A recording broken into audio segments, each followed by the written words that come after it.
We know now that in the early years of the 20th century, this world was being watched by intelligences greater than man's, and yet as mortal as his own.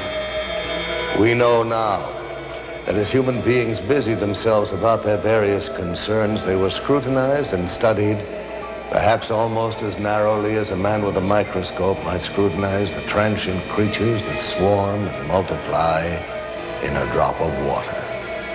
With infinite complacence, people went to and fro over the earth about their little affairs, serene in the assurance of their dominion over this small spinning fragment of solar driftwood, which by chance or by design, man has inherited out of the dark mystery of time and space.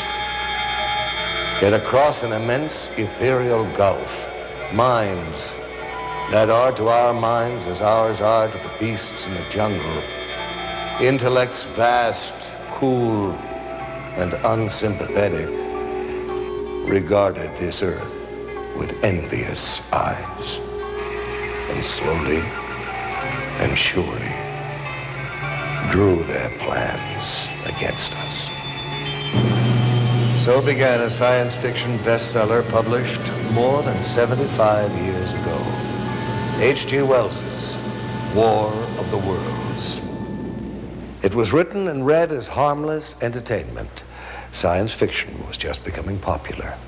Fairy tales for adults. And yet that world of science fiction is all around us right now, less fictional with every passing day. The evidence is here.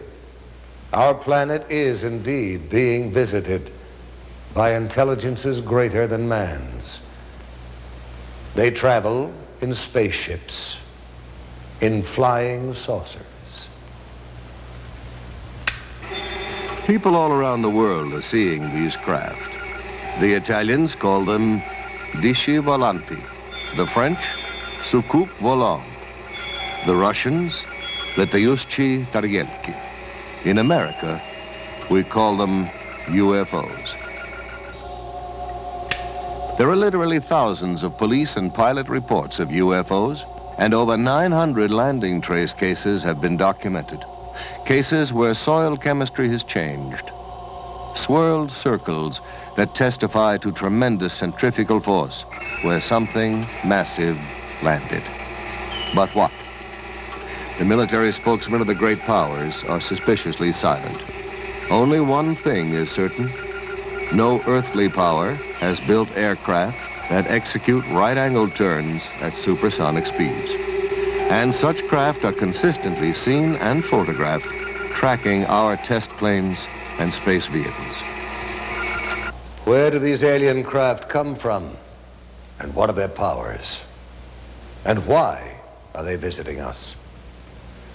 Are they perhaps reminding us that we are part of a vast cosmic connection, that we have links, even kinship, with worlds beyond Earth? Or are they, as more and more people believe, trying to tell us that the knowledge we need to survive, to grow, is right here on planet Earth, hidden in our science and in our past?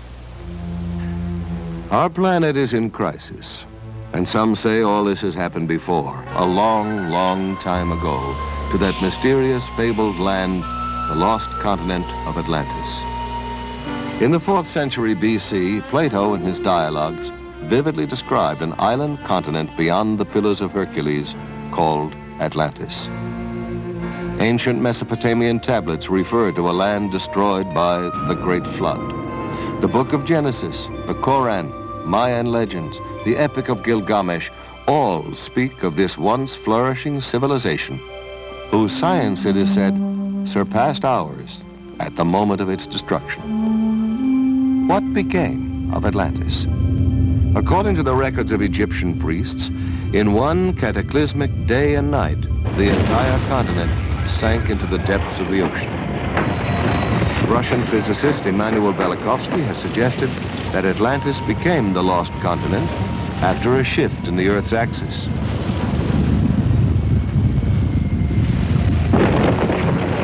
famous psychic Edgar Cayce believed that by misusing the powers of the mind and interrupting the evolution of the planet, Atlantis became the victim of its own perverted super science. And the people of Atlantis, what happened to them? Were they all destroyed? Or did some survive the Holocaust and migrate by sea and air to other lands? Did some Atlanteans retreat into the ocean and establish a magnificent undersea kingdom that still flourishes there today? Or did they, with their advanced technology, escape into outer space? And have they perhaps, since man first left records on cave walls, been returning in their spaceships to observe us as we build the new Atlantis? What evidence is there that man himself was not the sole architect of the Earth's great ancient structures? Did we indeed get a little help from our friends from space? The Great Pyramid of Giza is the height of a 40-story skyscraper. It's built with 2.25 million stone blocks, some weighing 24,000 pounds apiece. Blocks supposedly hauled hundreds of miles by slaves and beasts of burden. And what of the knowledge necessary for the construction of such a monument? We know now that the Great Pyramid was built facing true north in the exact center of the land map of the world. Not the known world of 2575 BC, but the entire world as we know it today. The only way its architects could have derived such calculations would have been to survey the Earth from high in the air, make a global map, project it flat, then draw meridians through the precise center of the map's land surface. Either that or the information was provided for them by someone else, someone capable of aerial reconnaissance. Some of the pyramids in Spanish America, land of the ancient Mayan, Aztec, and Toltec civilizations, predate even those of Egypt. Tiwanaku, the oldest city in South America, is said to have been constructed by a race of giants whose homeland was destroyed by a great flood.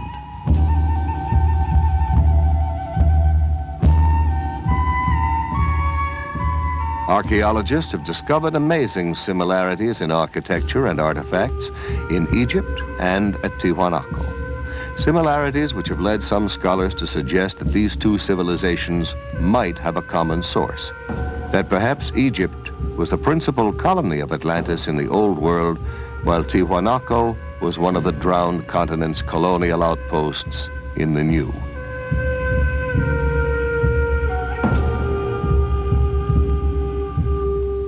The sacred books and folklore of widely separated lands all tell of days when gods visited this planet wrapped in clouds or conveyed by fiery chariots. Are the gigantic statues on Easter Island faithful representations of ancient astronauts or Atlantean giants?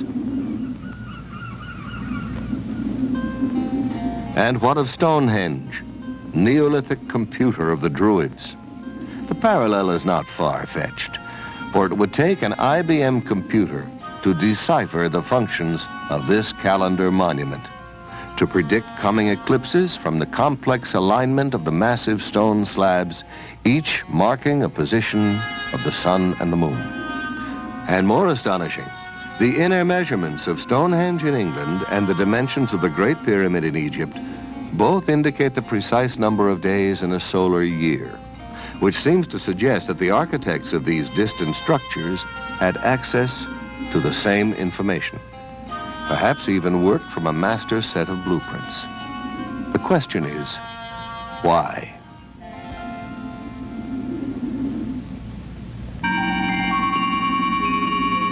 Imagine, if you will, a single team of architects traveling from continent to continent, employing local people to construct navigational aids, great beacons that could be seen from craft orbiting planet Earth. Beacons still operational today. Certainly the most permanent evidence that advanced civilizations have been visiting this planet since ancient times may be seen in these time-defying monuments, a world apart. But Let us consider what is happening in our skies today. It was exactly 8:05 p.m. when Air Defense Command received word that a mysterious light was hovering low on the horizon just northeast of Rapid City, South Dakota. Radar operators at Ellsworth Air Force Base shifted their attention to the northeast quadrant of the sky and immediately picked up an unidentified target.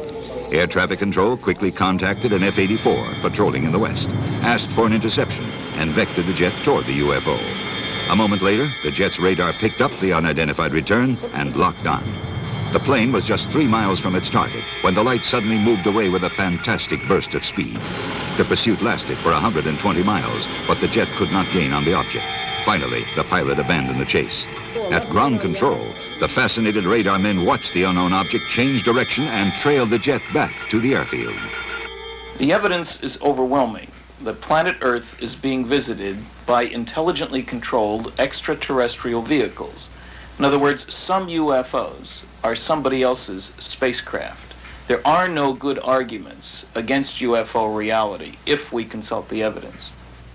Stanton T. Friedman, nuclear physicist and lecturer, has been consulting the evidence on UFOs for over 15 years.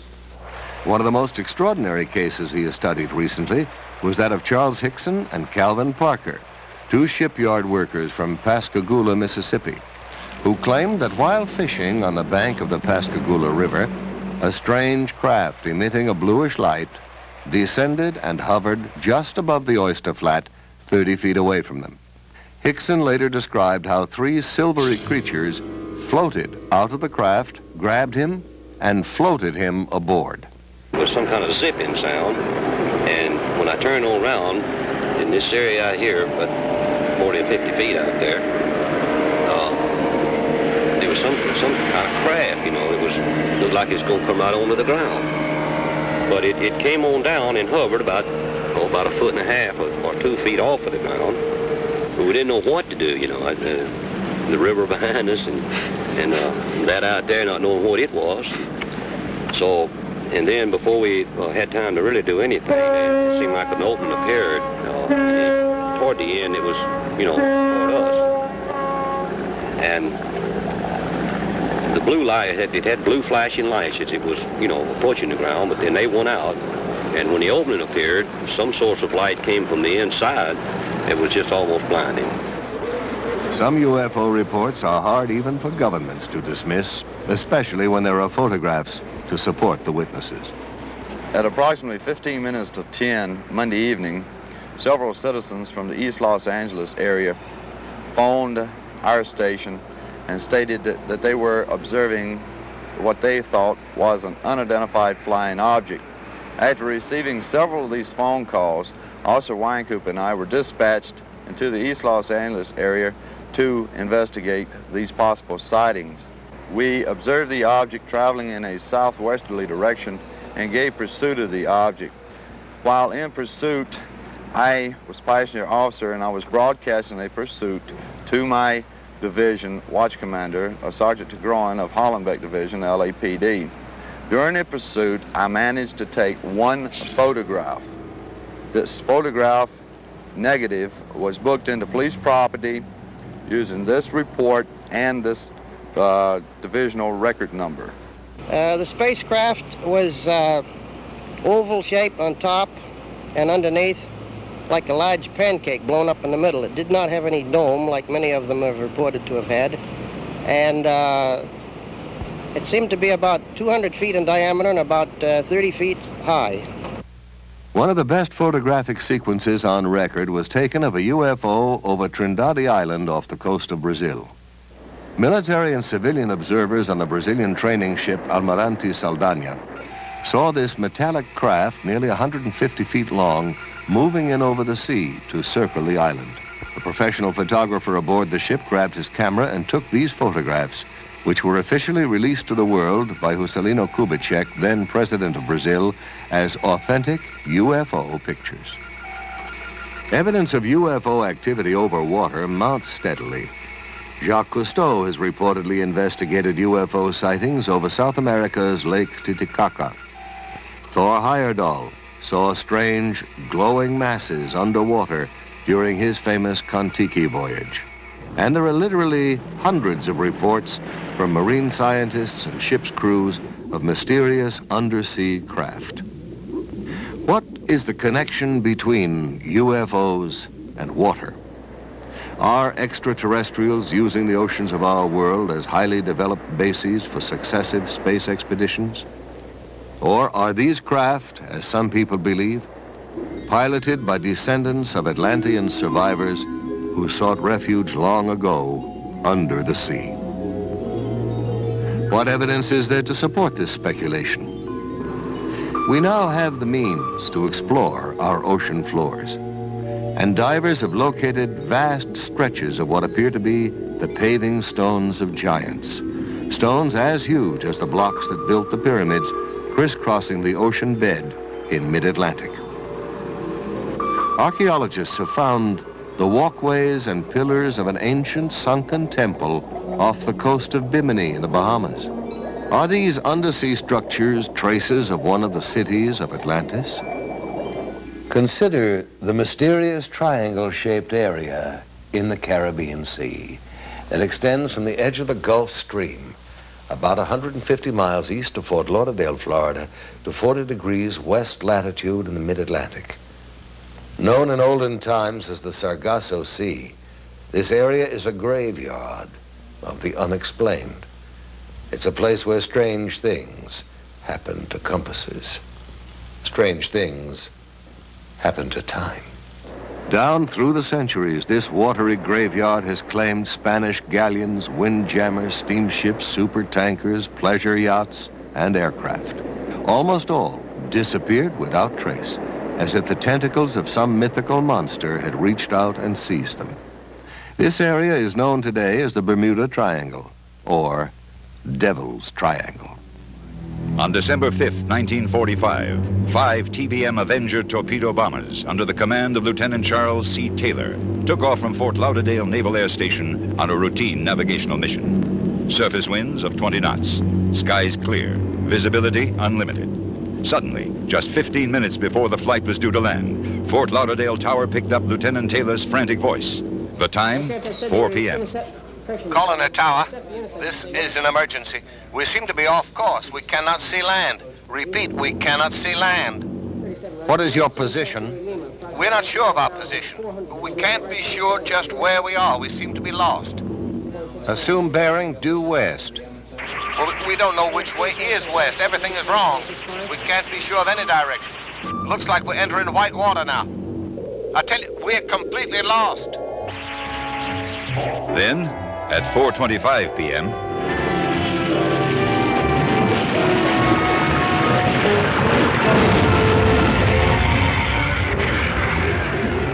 we're completely lost. And then, silence, forever. Immediately, the Navy dispatched a Martin PBM Mariner flying boat, a huge craft with electronic tracking gear, with enough fuel to remain airborne for 24 hours. Aboard, a crew of 13. By 7:04 p.m., the Mariner 2 was missing. In 3 short hours, the Triangle had literally swallowed up 6 planes and 27 trained men.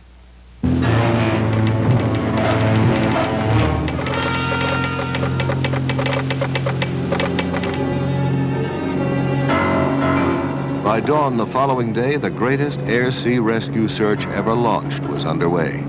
242 aircraft and 18 ships scoured the area known as the Devil's Triangle, but not a trace was found. Not an oil slick, not a piece of wreckage, not a life raft. Nothing.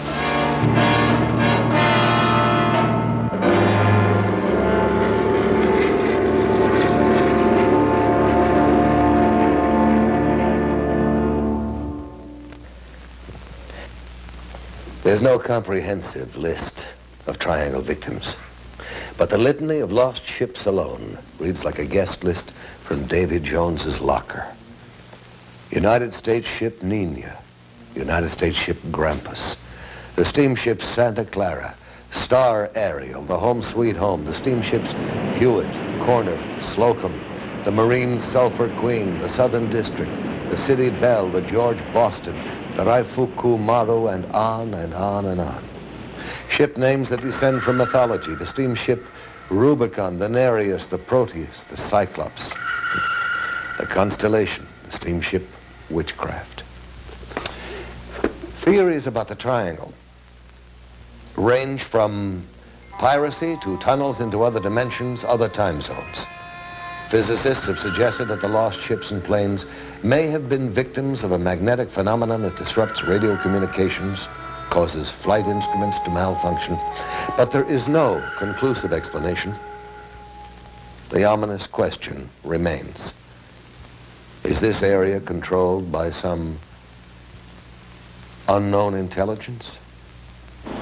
We are currently spending millions of dollars exploring the ocean's bed.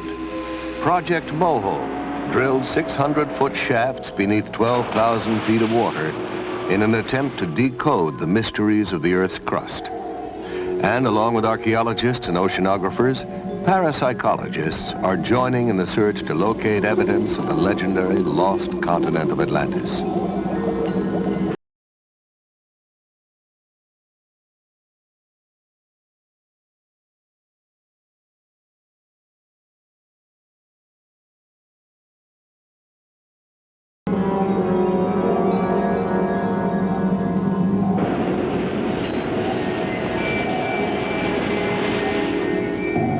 Myths from every country tell of gods and mermaids rising up out of the ocean. What if mythology is really condensed history, and the tales of these enchanted sea creatures are in fact eyewitness reports? What if the whale that snatched Jonah from the raging sea was actually an underwater craft?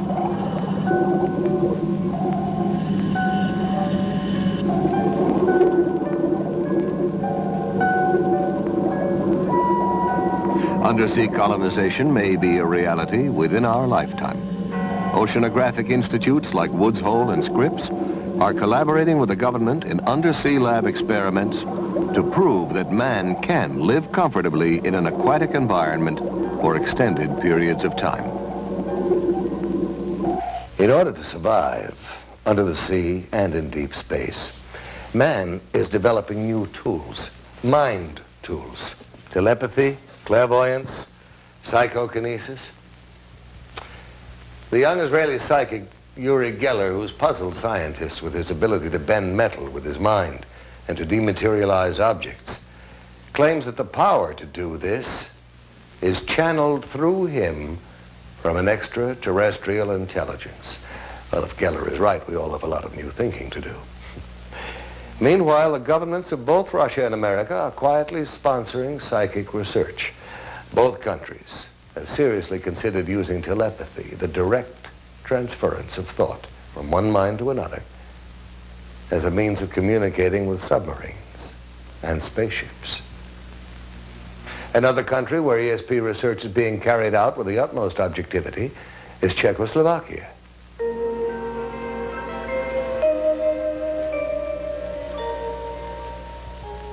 Here in a Czech laboratory, we are watching an experiment in telepathy. The subject is being placed in a deep hypnotic trance in order to free the unconscious to receive the message which will be relayed to him.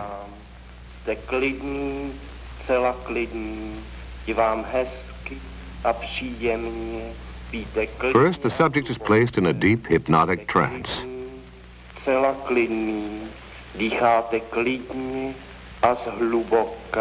Hlubokým spánkem, spíte nejhlubším spánkem. In this experiment, it is essential that there be no outside interference, that the subject's mind be clear to receive the mental message that will be flashed to him.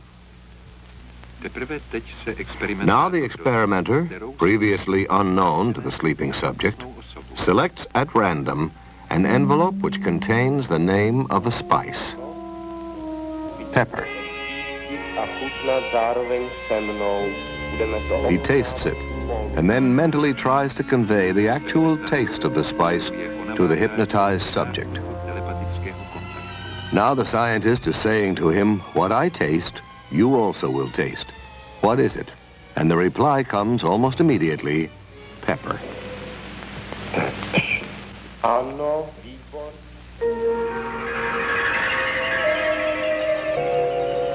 Psychokinesis, the ability to move physical objects with the force of the mind, is also a subject of intense interest to science and to the military. Here in Leningrad, under strictest test conditions, talented sensitive Nina Kulagina makes the magnetic needle of a compass rotate by sheer mind energy.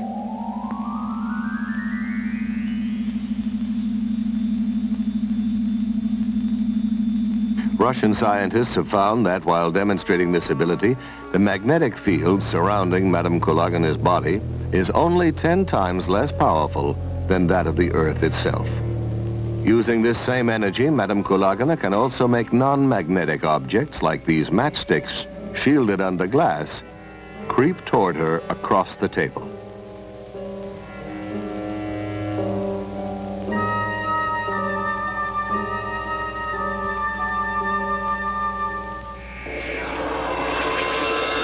In the Philippines, psychic surgeons are reportedly performing major operations on patients without using any surgical instruments and with no form of anesthesia or bleeding control. Yet the surgery appears to be painless and paranormal healing takes place almost immediately. The most publicized of the surgeons, Tony Agpoa, is removing a pituitary tumor from the forehead of a California businessman, Donald Westerbeck, who flew to the Philippines after doctors had warned him of the risks involved in traditional surgery.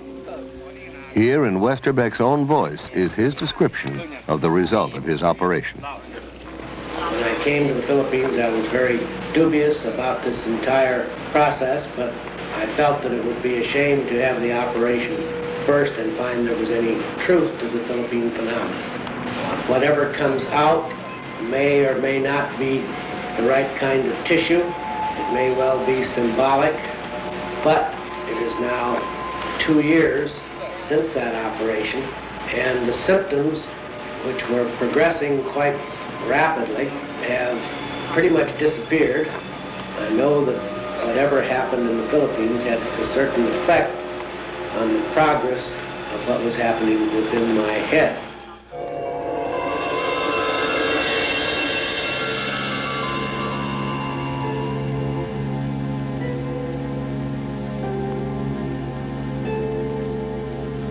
You're here for psychic healing. We have healers here who actually laying on of the hands. Now, whatever your ailment will be affected. In some cases sooner, in some cases a little bit later. You will be subject to psychic healing. You'll also be subject to psychic readings. They'll help us determine what your particular problem happens to be. The healers have this energy that flows through them, imparting a psychic energy. And this energy will flow to whatever part of the body.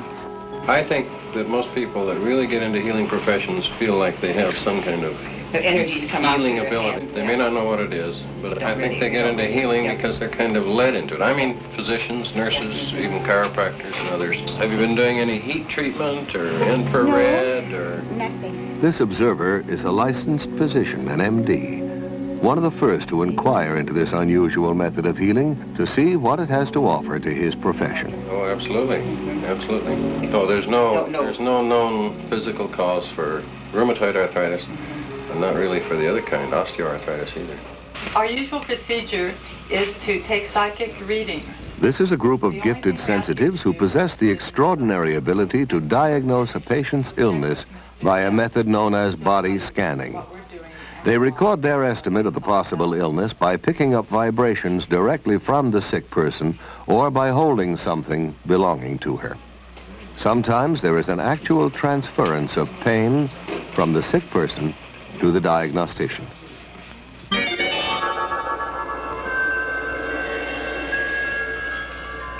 The idea of an energy field or an aura surrounding the human body goes back many centuries. In biblical paintings, artists attempted to depict it by painting halos or aureolae encircling the heads of divine religious figures.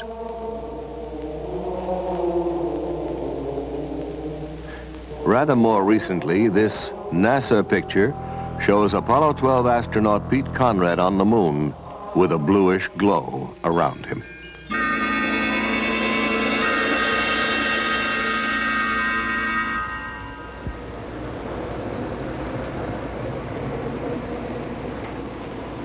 A leading American center of psychic research is the University of California at Los Angeles, where research psychologist Dr. Thelma Moss is experimenting with Kirlian photography, a revolutionary technique invented by Russian scientists Semyon and Valentina Kirlian, which captures on photographic plates the aura or energy field surrounding both organic and inorganic objects.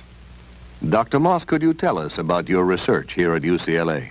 We've conducted about almost every area of research in parapsychology. That includes telepathy, thoughts going from mind to mind, moving objects at a distance.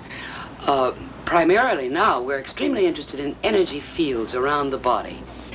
But probably the most fascinating work that we're doing right now has to do with a photographic technique that was first discovered in the Soviet Union called Kirlian photography, or more simply, electrical photography.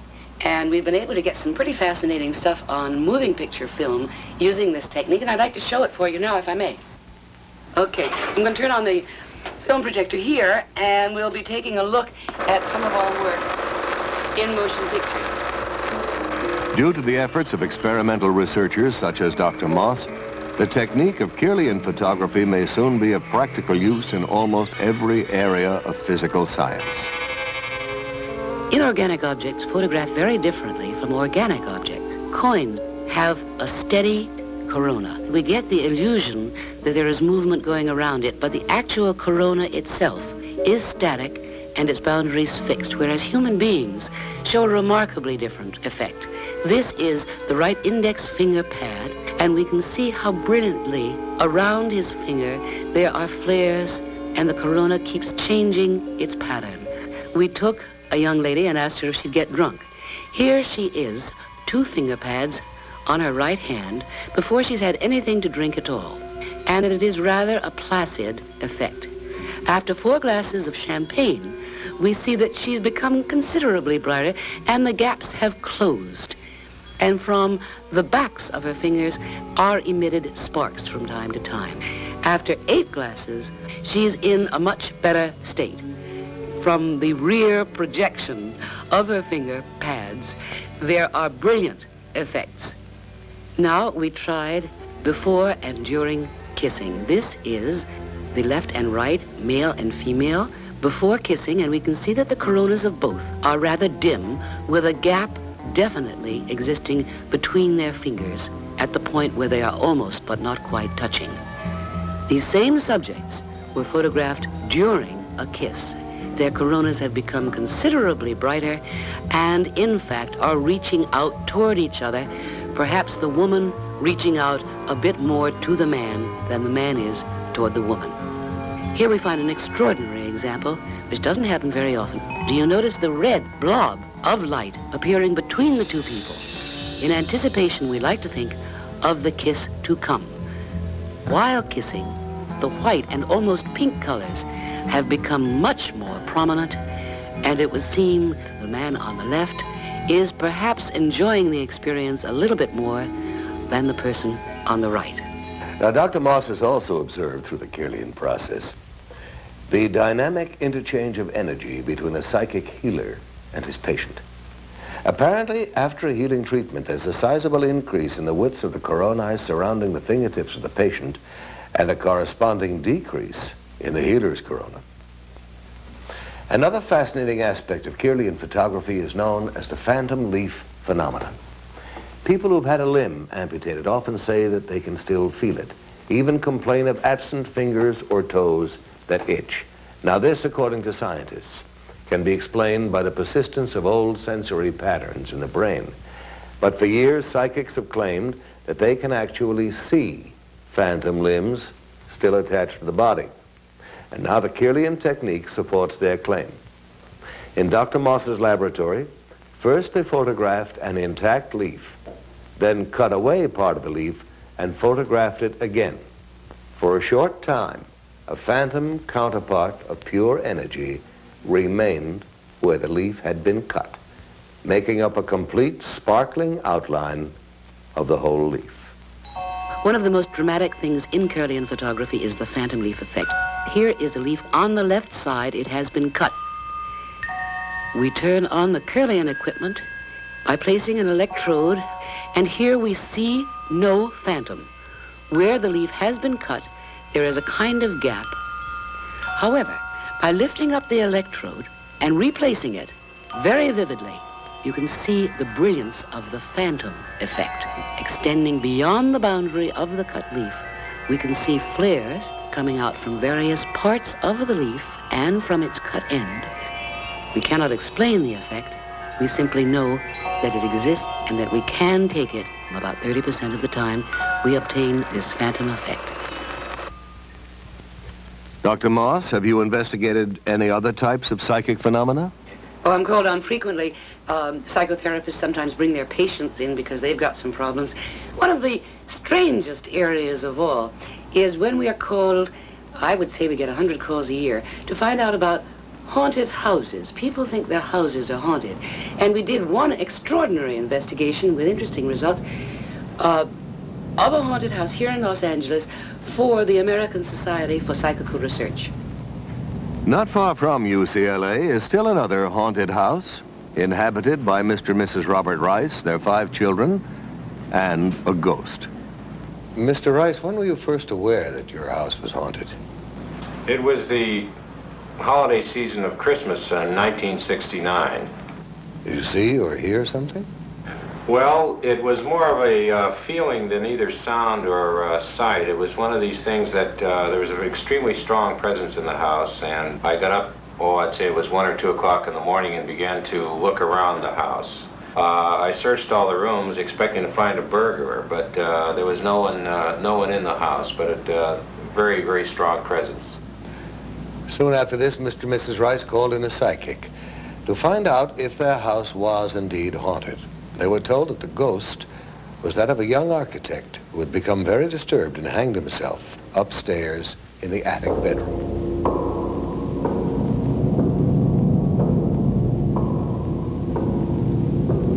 Well, I was working in my studio downstairs. I'm a painter, and this individual had become such a familiar part of our family after a number of years that I more or less tried to communicate with him on working in this painting. I saw a man about 5'7", very thin, dark complected, wearing a white shirt rolled up to the sleeves, open collared dress shirt, dark pants, and black shoes. There was an immediate effect of the painting taking shape. It was almost as if it were directed, although I didn't move my hand. It's not really a painting of him as he looks, it's more of a feeling of his personality. The California Society for Psychical Research came to the Rice's house to investigate the case.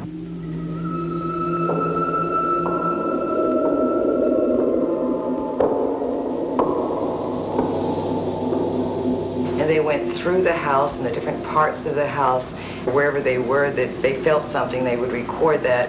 They felt very strong feelings of him upstairs where he was supposed to have hung himself. There were unusual noises up and down the stairs, and it sounded like someone walking up and down the stairs.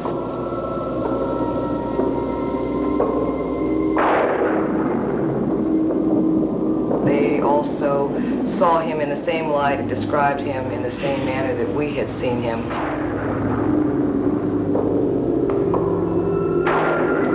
Much of their conclusions concurred with what we had told them ourselves. In view of the 5 children, there are absolutely no problems whatsoever. They're very aware of what's happened. It really doesn't bother them. They're used to the idea. We've never been afraid of him, and it's never bothered us living here, and we've been here for 5 years. Actually, we've kind of enjoyed having him as a silent member of the family.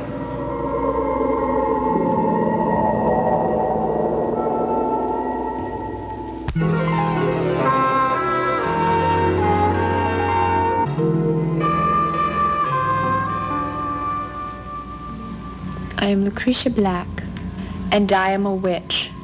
I practice witchcraft. I have always been a witch. I was born a witch, I was raised a witch, and my mother, grandmother, and great-grandmother were all witches. What is a witch? It's a psychic female who can project her energies and invade other people's subconscious minds, forcing them to do things they would not normally do.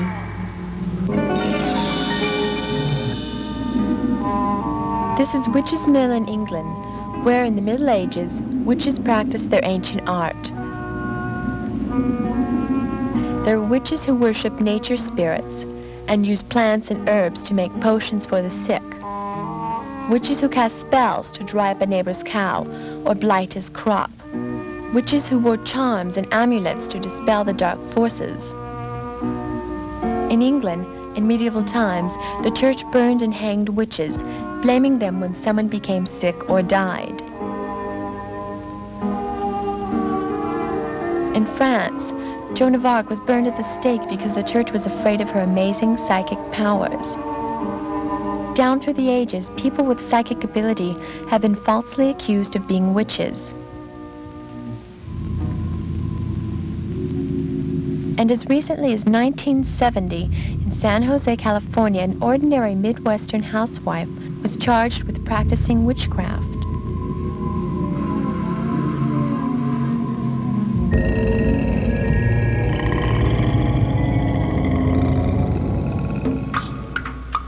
For years, we have seen people lying on beds of nails or walking on sword blades, and we've thought it was magic or fakery.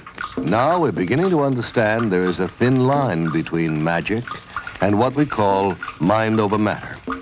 And science has begun to study the people who perform these feats. Here in Hawaii, members of an ancient tribe walked barefoot through fiery coals without suffering pain or injury to their skin.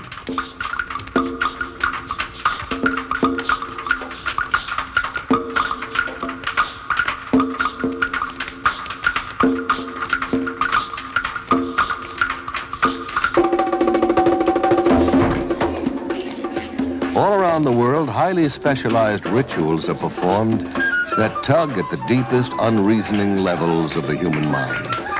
In Brazil, voodoo cults still flourish. Ceremonies are enacted where voodoo priests invoke the spirits of the dead to take vengeance on the living. Animal sacrifices, chanting, and beating drums incite the crowd to near hysteria.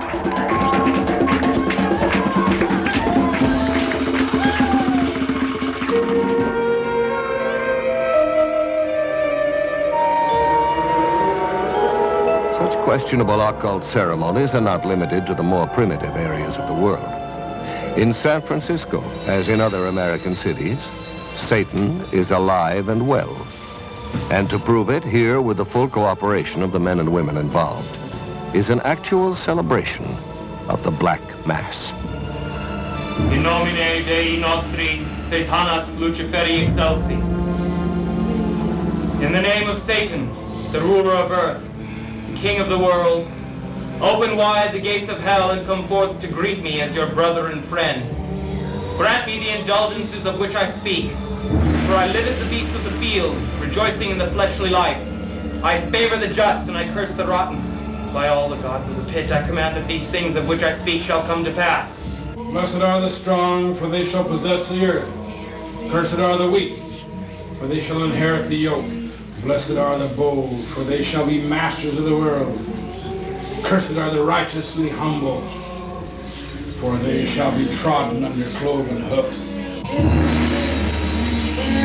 Command for us! Command for us! Hail Satan! Hail Satan! Hail Satan!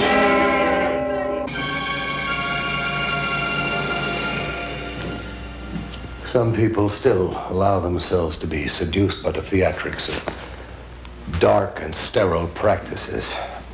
But most of us are reaching out to a new, exciting future. There is now a generation born to the knowledge that man can leave the earth. A generation prepared, even eager, for contact from beyond Earth. And we're beginning to explore inner space to learn about the amazing psychic potential of the human mind. Where then do UFOs fit into our newly expanding awareness of the paranormal? Perhaps investigative reporter Ralph Blum, author of Beyond Earth, a book about man's contact with UFOs, could answer that question for us. Mr. Blum, what do you think about the UFOs? I think we have to consider them as an example of Murphy's Law. Murphy's Law says that if something can possibly happen, it will. There doesn't seem to be much doubt that UFOs are happening, that they are real physical objects occupying both physical space and time. But the data also implies that UFOs may not actually fly here over vast, enormous distances, but simply materialize here, function as physical craft while in our atmosphere, and then dematerialize. I've interviewed Air Force pilots whose mission was to acquire UFO footage, men who've tracked and photographed UFOs and then just watched them vanish. Professor J.H. Bruning of the University of Mississippi has pointed out how closely a UFO experience resembles a psychic event. In both instances, something that, according to the rigid rules of science, shouldn't be there, appears and violates the known laws of space and time and gravity. Ghosts and UFOs seem to have a lot in common. Ghosts materialize, seem to float or hover above the ground, often communicate telepathically, then dematerialize, just like the reports of UFOs and their crews. These and other fascinating phenomena such as time loss, teleportation, and spontaneous healing are all associated both with occult and UFO experiences. And I'm inclined to agree with astronomer Alan Hynek, who suggested that we may be dealing with an intelligence that knows more about the physical world than we do, more about the psychic world, and is using it all. Mr. Blum, I understand that you got down to Pascagoula, Mississippi, just 36 hours after Charles Hickson and Calvin Parker had their UFO encounter. Yes, I did. It was the first time I'd seen for myself the profoundly disturbing effect of such an experience, not only on the two men, but on the entire town. Nothing that powerful had happened to Pascagoula since Hurricane Camille hit the Gulf Coast. And it was quite impossible to sit in the same room with Charlie and Calvin and not believe that something terrifying had happened to them. They had me one on this arm like this, and on the other one, you know, they had my other arm like that. And I just seemed to lift up to the same height they were off the ground, and we just moved into the craft. Now inside, how did they lay you out? Do you remember how it happened? Yes. I didn't see any tables or chairs or anything in there. I'm not saying it wasn't in there because the light was almost blinding, but I didn't see any. And when they carried me inside, they seemed to just lean me back, you know. And this eye, well, I keep referring to it as an eye, it moved up in front of me about this close. Mm-hmm. And it started right at my eyes, looking me right in the eye. Uh-huh. And it hesitated there for a few seconds, and it just started moving over my entire body. When they brought me from the craft along this area here, and they didn't drop me, you know, they just released me back to the ground. And I fell. I don't know why my legs were weak. I don't know why it was the fright or what it was, but I fell onto the ground. And that's when I seen Calvin. He's standing right over here in this area, and he was standing facing the river with his arms outstretched like that, just like he was staring at something. A man in Missouri gave a paper on 546 landing cases from 34 countries. These all involve traces, that is, where some marks were left after the UFO took off. One place where this happened was on the Johnson Farm in Delphos, Kansas, November 2nd, 1971. The strange marks in the middle there are a ring of soil affected by a UFO. There are a whole host of tests run on the ring. It's clear that something strange happened to the soil as far down as 14 inches deep.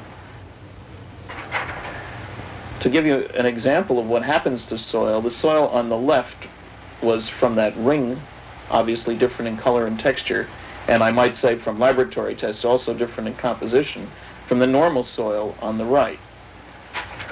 As long as UFOs remain in the air and perform impossible acrobatics, we can all enjoy arguments about who is hallucinating. And the military can tell the anxious citizens you did not see a flying saucer. That was Venus, or swamp gas, or migrating geese, or whatever. But all that changes when a UFO lands and aliens disembark. One of the most amazing and agonizing of such experiences involved a couple named Betty and Barney Hill. While driving through the White Mountains of New Hampshire in 1961, the Hills lost several hours on the road. Unable to account for the missing hours and plagued by recurring dreams, they finally sought psychiatric help. While under time regression hypnosis, both Barney and Betty Hill relived being taken aboard a strange, glowing craft manned by beings not of this earth. While aboard, they were given an extensive medical examination and told that they would not remember what had happened to them. This is a model of one of the UFO occupants as described by Betty Hill under hypnosis. They were under 5 feet tall, with grayish skin, and communicated by some sort of thought transmission. In contrast, the creatures that floated toward Charles Hickson appear to have been servo mechanisms or robots. The pointed spike ears prompted astronaut Brigadier General James McDivitt to suggest that they were probably some kind of advanced radar device. Another version of what they look like, this is a drawing made by an artist, a composite based on hundreds of eyewitness reports. And obviously most landings don't get reported. This character is about 4.5 feet tall or so. 2 arms, 2 legs, a head and a body. Slightly different facial features, obviously not like any of our friends down here on Earth.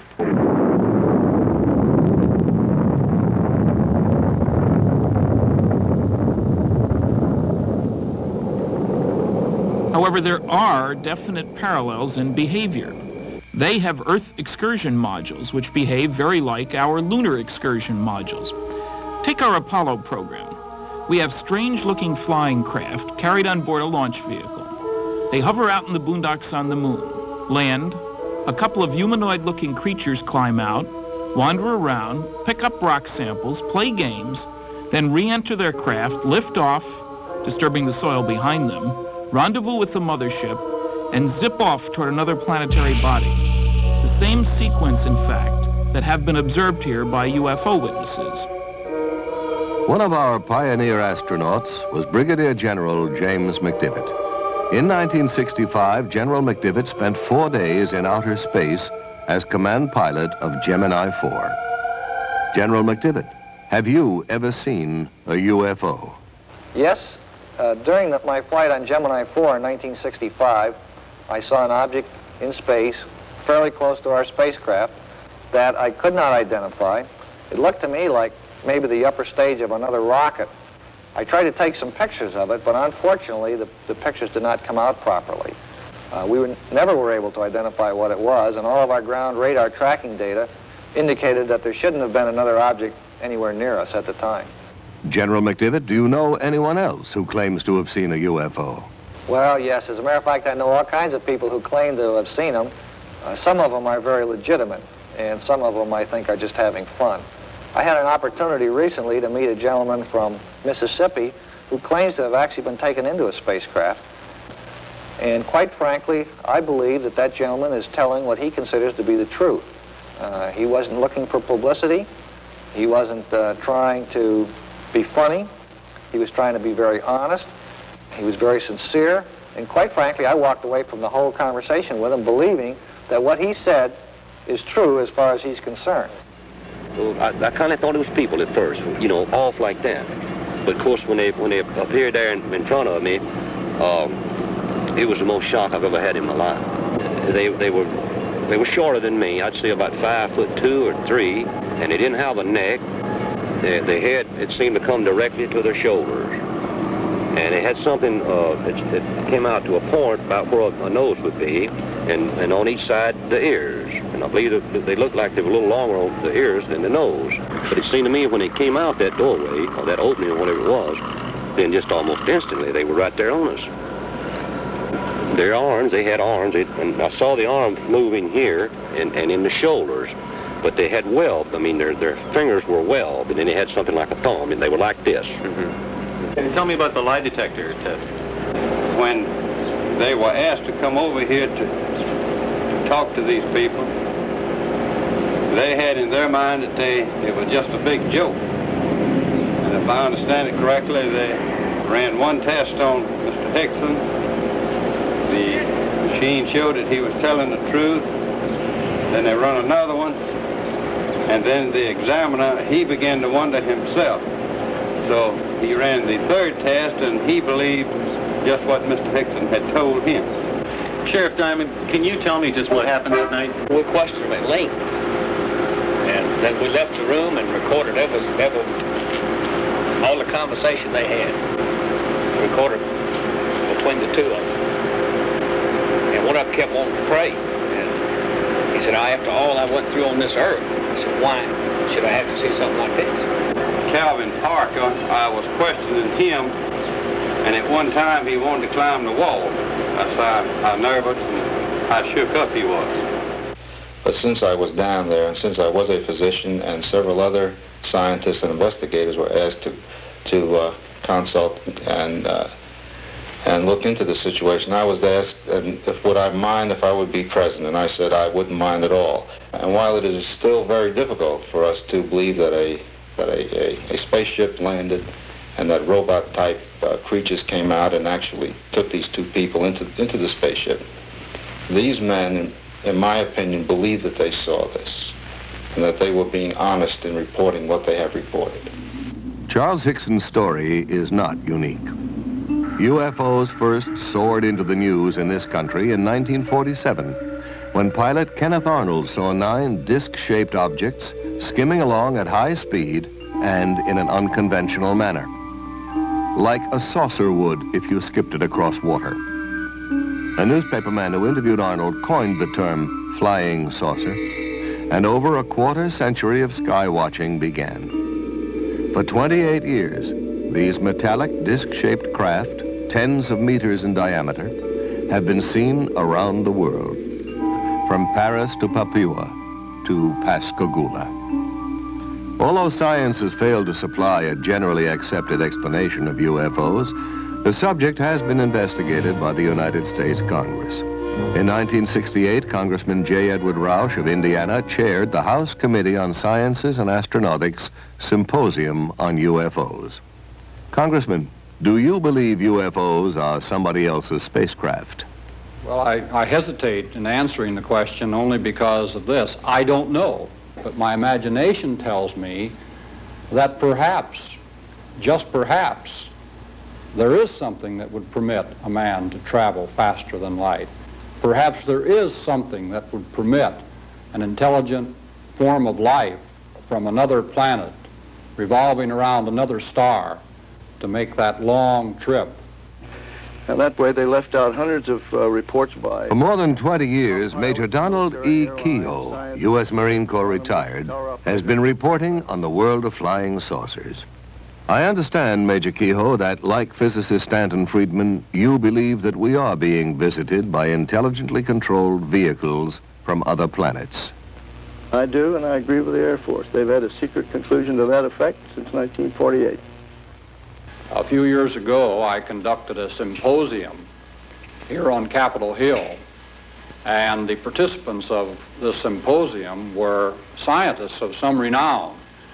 They were scientists who had an interest in UFOs.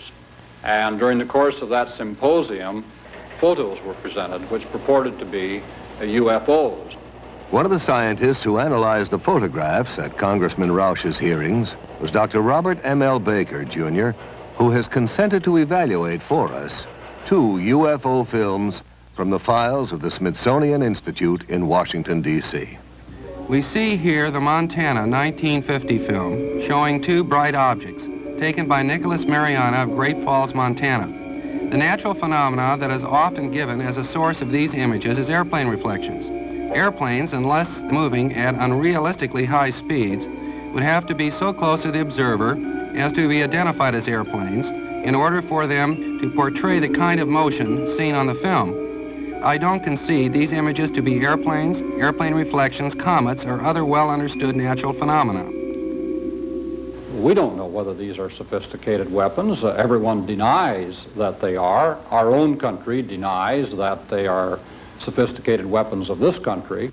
This film was taken in 1952 by Delbert Newhouse, a Navy photographer, near Tremonton, Utah. He estimated that there were approximately a dozen metallic objects shaped like 2 saucers, one inverted on top of the other. The official explanation was that the objects were a flock of soaring gulls.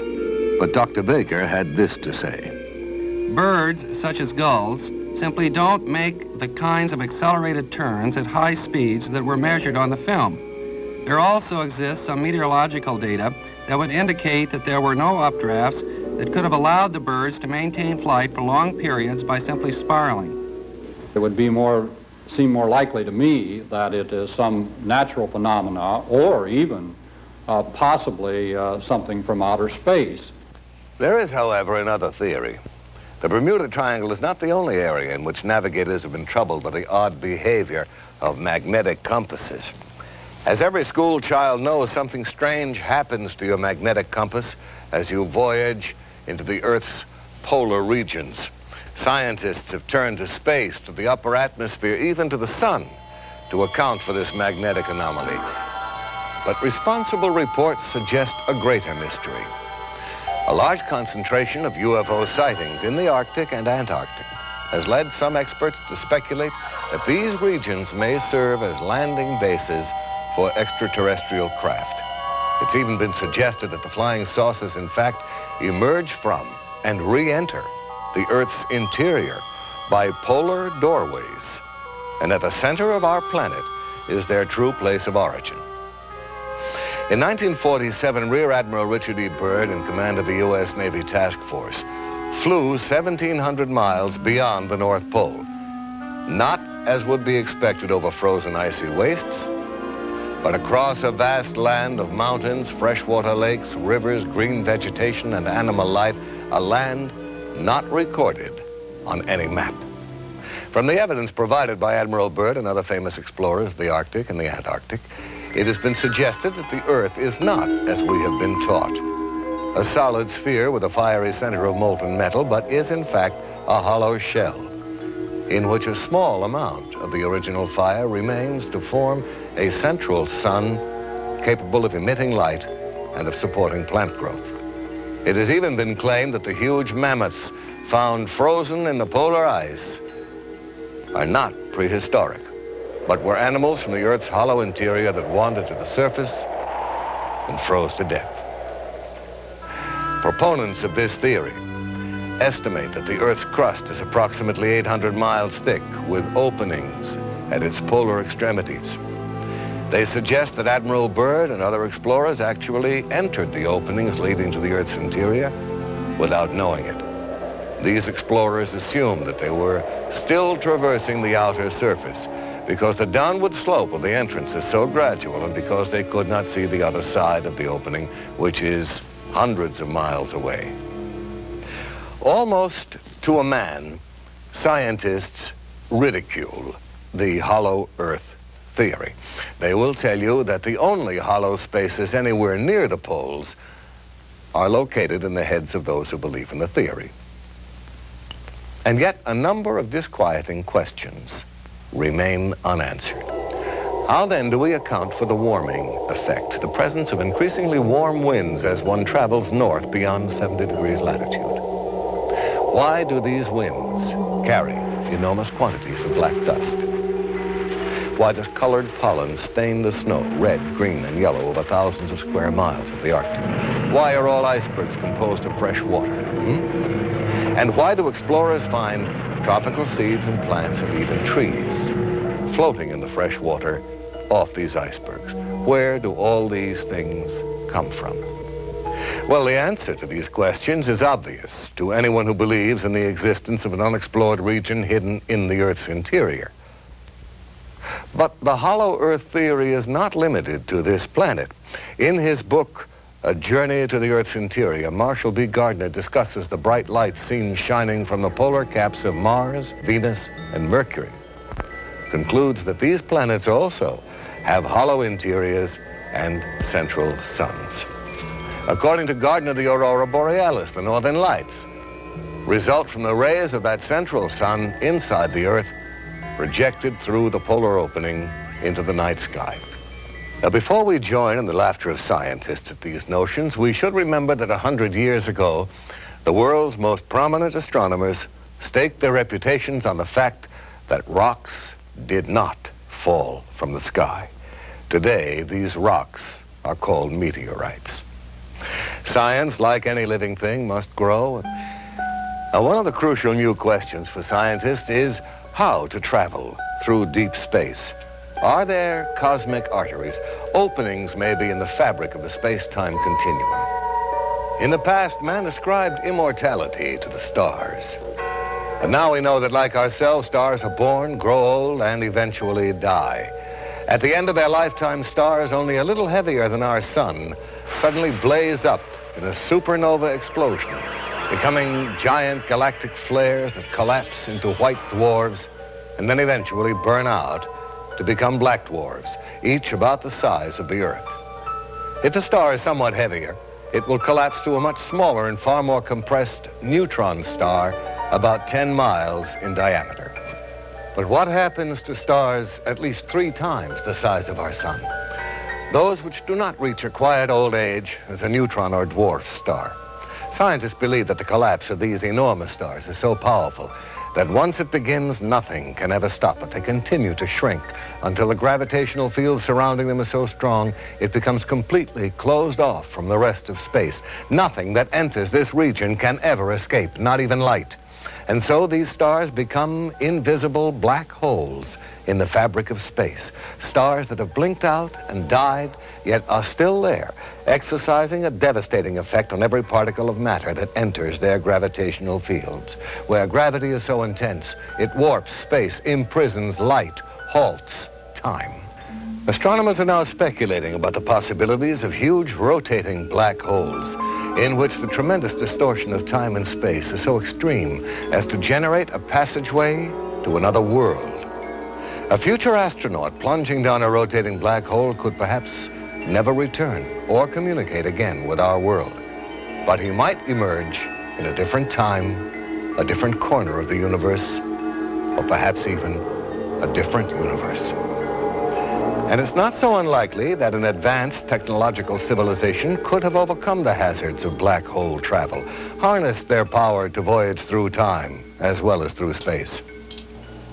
In his stunning book, The Cosmic Connection, astronomer Carl Sagan imagines for us a federation of societies in the galaxy that have established a black hole rapid transit system in which a vehicle is rapidly routed through an interlaced network of black holes to that black hole nearest to its destination. As even more dramatic evidence of interplanetary penetration, we can look to Siberia just after the turn of the century. An unidentified space object hurtled toward Earth at over 30,000 miles an hour. Trailing streams of fire, it broke into our atmosphere, and then came the explosion.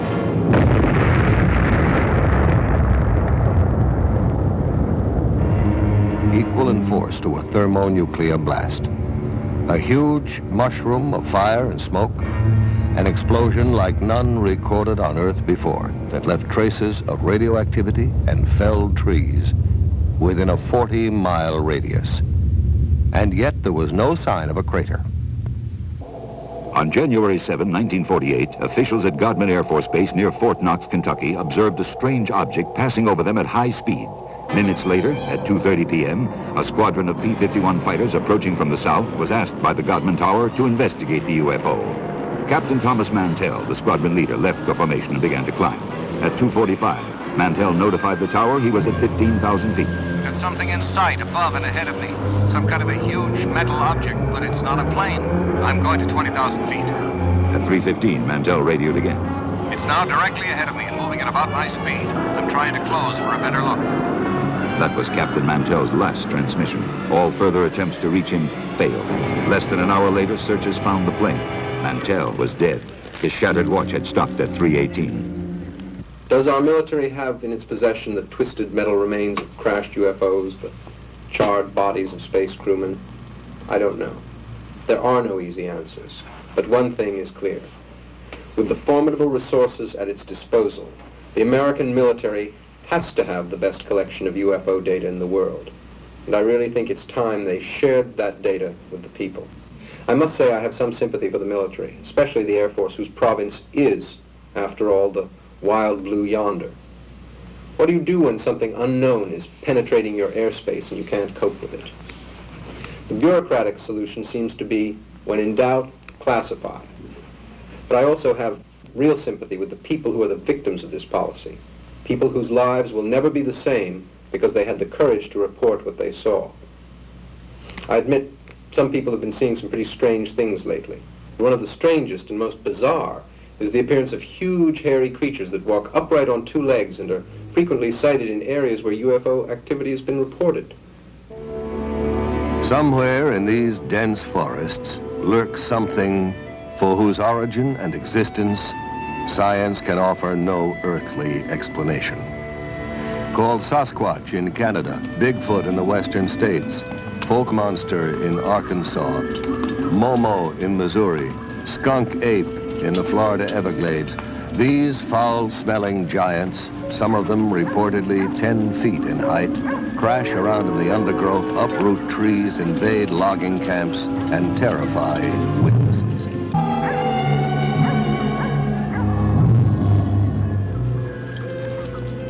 What are these creatures? Where did they come from? How did they get here? Recently, an astonishing number of Bigfoot reports have coincided with UFO sightings and landings. Are the UFOs dropping these creatures here to see if they can live on our Earth? And why has no one found any bones or the remains of one of them? Do these giants, as psychic Peter Herkus claims, decompose into powder when they die? Or are they perhaps picked up again by the UFOs to be examined in alien laboratories?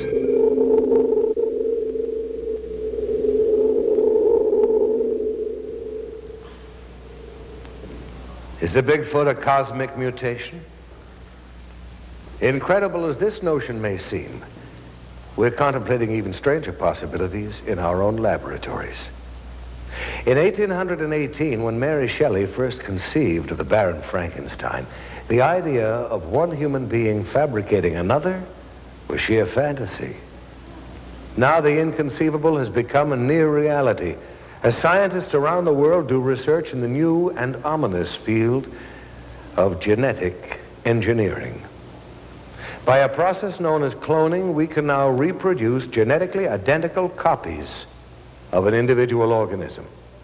Already, experiments in cloning plants and lower animal forms have been successful.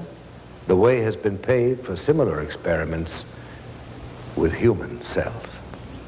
At the University of California at San Diego, Dr. Walter Desmond is carrying out research in cloning. In this laboratory, we're working with a variety of cultured cell lines. These are cells originating from various tissues in the body, which can grow essentially forever in culture vessels. The material from which we start, the animal tissue, is made up of a number of different kinds of cells. Since we are often interested in studying only one cell type, it is desirable to have cultures which come from a single cell. We would expect then all cells in such a culture to be identical. This is accomplished by cloning, putting a very small number, even one cell, in a culture dish and allowing the individual cells to grow. Colonies of cells arising where there was originally only one can be isolated and studied with the assurance that all of these cells are of identical origin. There is still some question whether cells of higher animals have this potential. At the University of Indiana, Dr. Janice Brothers has been doing extensive work on the development of lower animal forms, such as salamanders, from a single parental source. Thus, the new specimen salamander grows up to be essentially an identical twin, a generation removed, of the single parent. Axolotls are a type of salamander which come from Lake Yacamoco in Mexico. The axolotl is useful to scientists because many mutations have been described in this animal. The development of each characteristic of the body is controlled by genes. A change in a gene is called a mutation. Some of the mutations that have been found in the axolotl affect the development of the eye, heart, legs, skeletal system, and the pigment. The golden and white axolotls are animals which have pigment mutations. The 4 large dark axolotls swimming in the aquarium are a clone of nuclear transplants made by transplanting a nucleus from the cell of a normal embryo into an egg which has abnormal cytoplasm.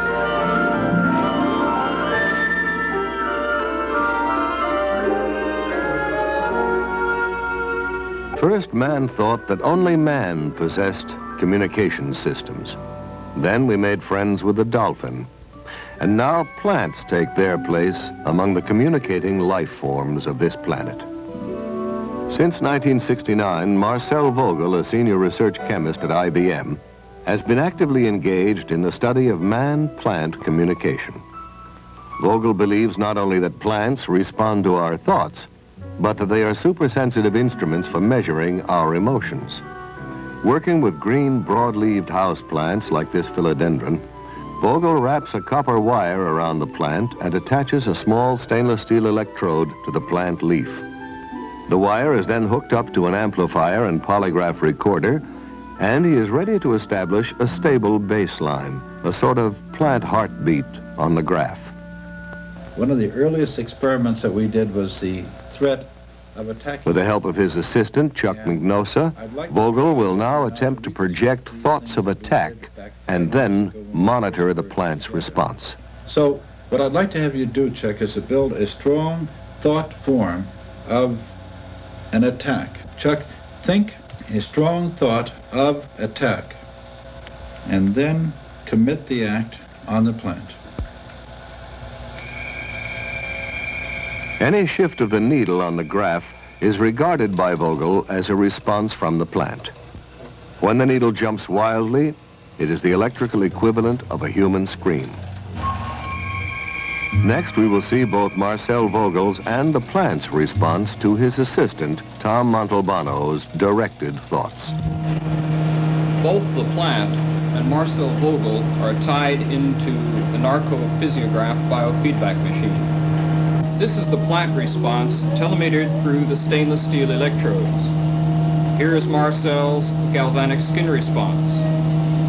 This trace is Marcel's pressure and his cardiovascular relaxation and tension of the blood vessels. This trace is the temperature variation coming from Marcel's hand. As you can see, it's lowering.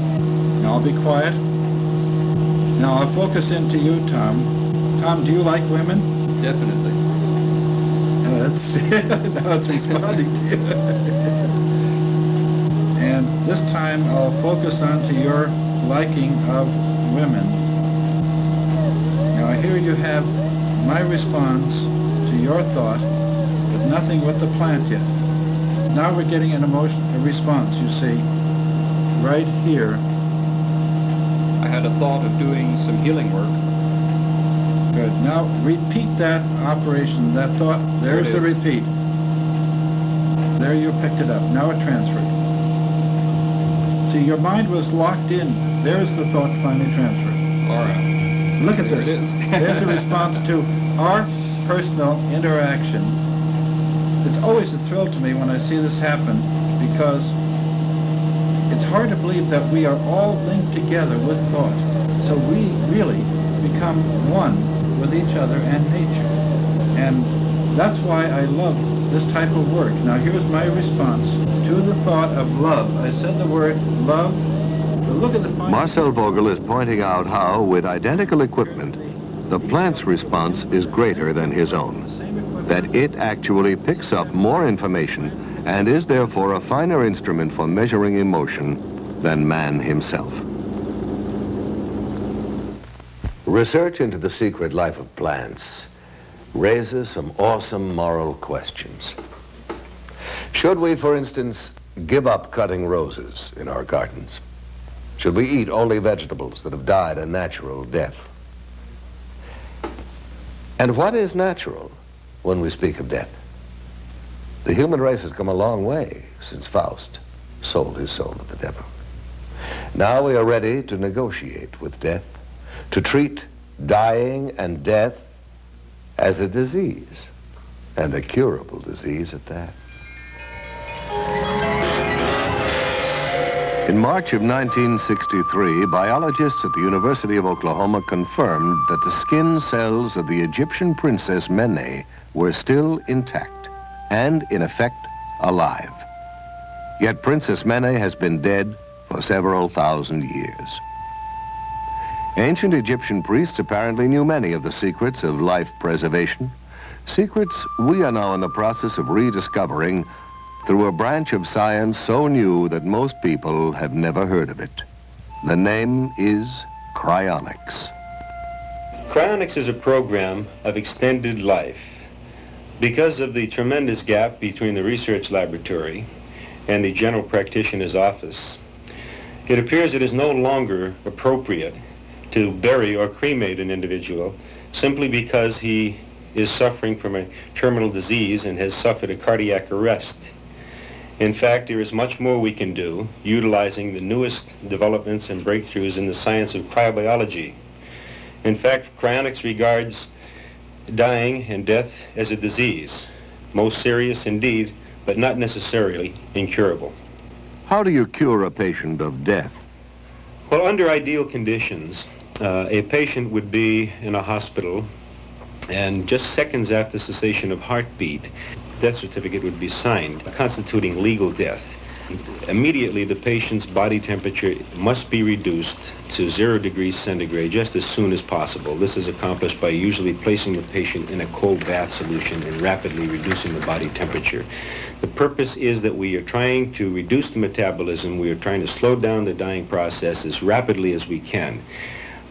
Preparing the body for the second phase of cryonic suspension, which is perfusion, where the body is actually brought down to temperatures all the way down to 300 degrees below zero. This process of perfusion consists of replacing the blood in the body with a biological antifreeze that protects the cells from these very, very low temperatures.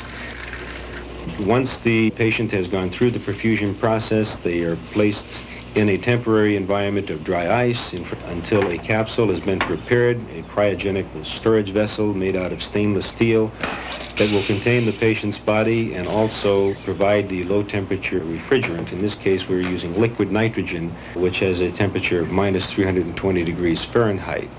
At this temperature, for all practical purposes, time ceased to exist.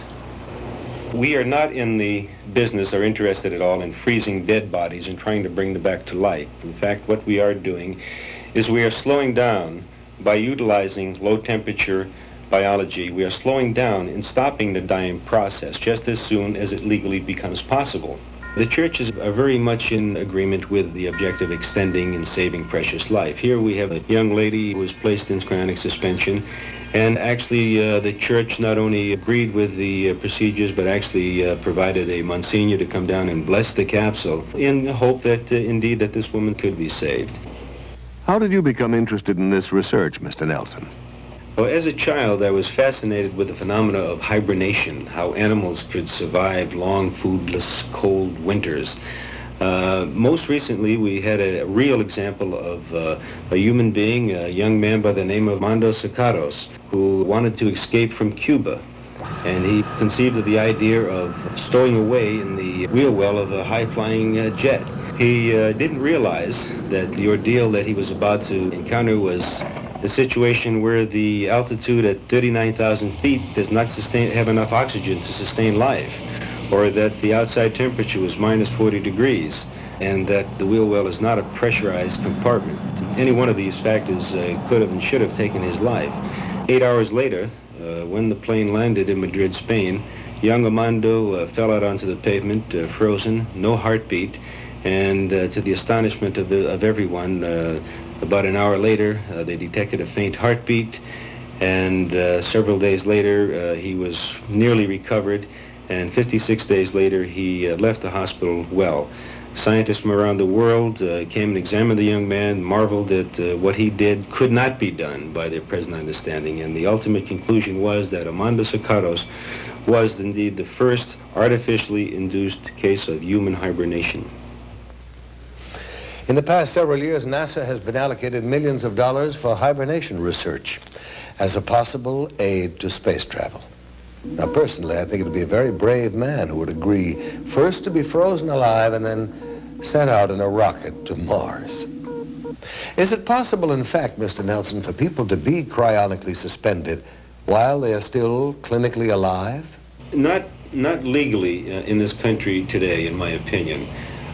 We often have requests from patients, terminal patients, who are suffering terribly from cancer or other diseases, and who would like to have their bodies chronically suspended as soon before they suffer the final stages of death and the agony and so on. However, it is not possible because of the legal definition of death. The process cannot be started until cessation of heartbeat. But it definitely would be to their advantage biologically, medically, and I hope someday that we will be able to actually apply these procedures to patients when they are in a terminal condition, if that's what they desire.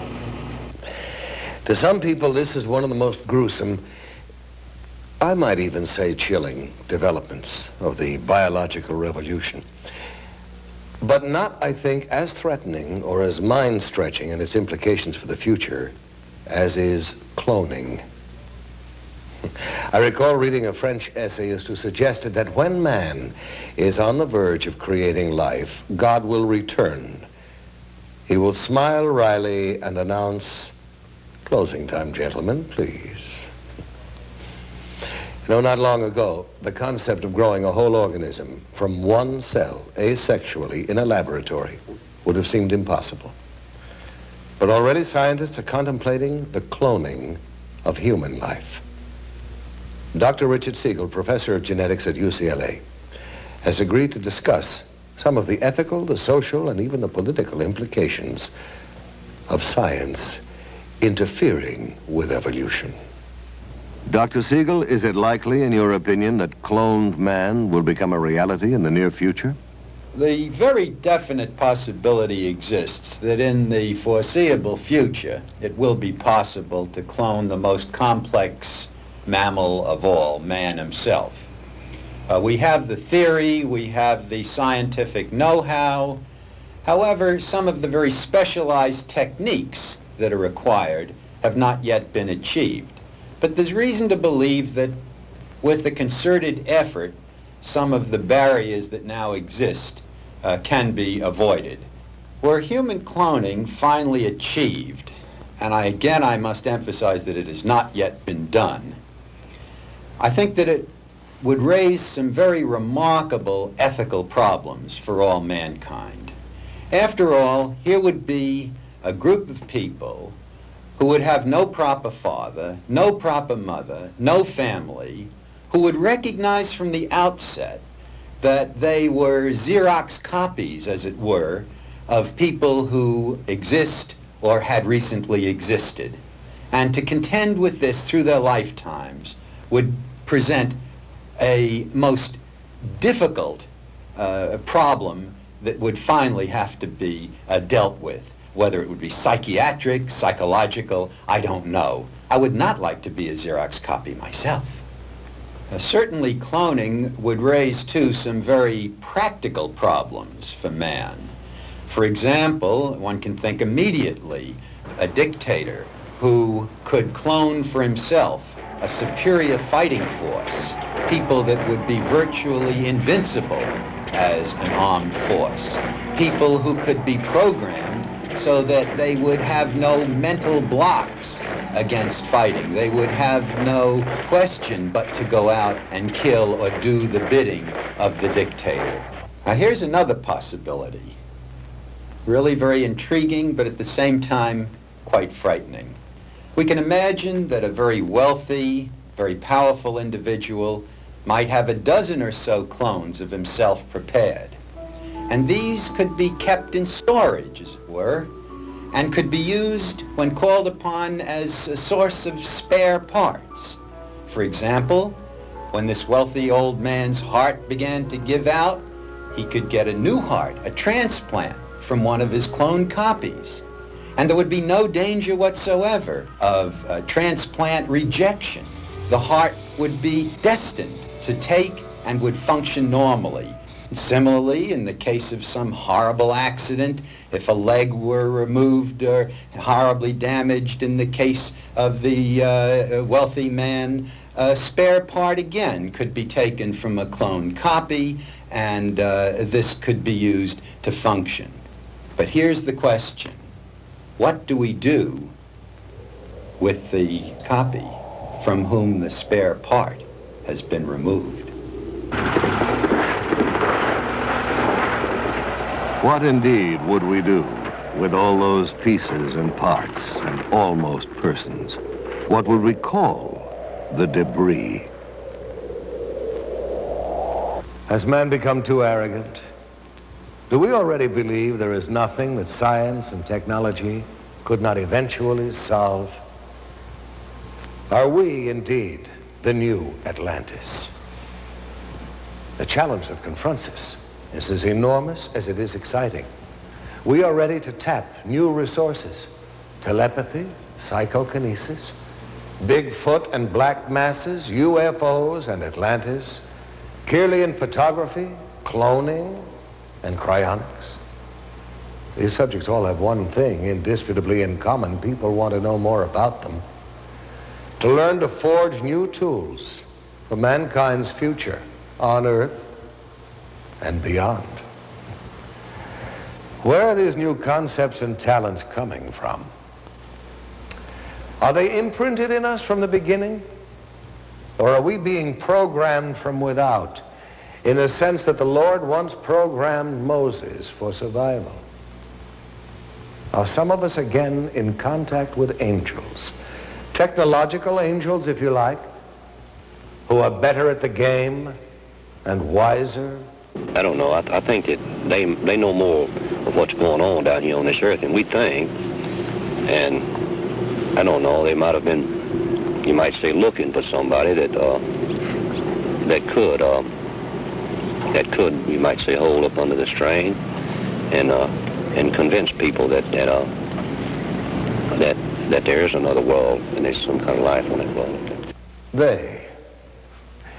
Who are they? Well, we're living in a troubled time. So perhaps the most pleasing theory is that they are from planet Earth itself, from far in the future, when we have at last learned to travel backward in time. I like that. Because if that theory is correct, if they are our own descendants, if they are from the future, why then it means we made it. We survived.